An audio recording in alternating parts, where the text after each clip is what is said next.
Malaya தலைமை நீதிபதி Tan Sri அஸ்னா மொஹம்மட் ஹஷீம் தேசிய தலைமை நீதிபதியின் பதவி நிரப்பப்படும் வரையில் அந்த பதவிக்கான கடமையை மேற்கொள்வார் என்று கூட்டரசு நீதிமன்ற தலைமை பதிவாளர் அலுவலகம் நேற்று வெளியிட்ட அறிக்கையில் கூறியது.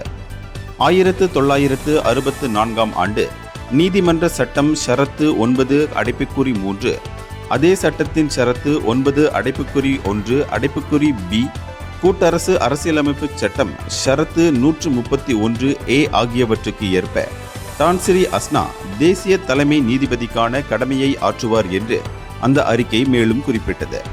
தேசிய தலைமை நீதிபதியின் பதவி நிரப்பப்படும் வரையில் அரசியலமைப்பு சட்ட விதிகளின் கீழ் தேசிய தலைமை நீதிபதியாகவும் அவர் செயல்படுவார். கிட்டத்தட்ட 6 ஆண்டுகள் நாட்டின் தேசிய தலைமை நீதிபதியாக சேவையாற்றிய துன் தங்கு மைமுன் துவான் மாட் பணி ஓய்வு பெற்றதை அடுத்து அந்த பதவி காலியாக உள்ளது. நீதி பரிபாலனத் துறையின் உச்ச பதவியான தேசிய தலைமை நீதிபதியாக நியமனம் பெற்ற முதல் பெண் என்ற முறையில் துன் மைமுன் வரலாறு படைத்திருந்தது குறிப்பிடத்தக்கது. இந்தியர்களின் இதய குரல் மக்களோசை.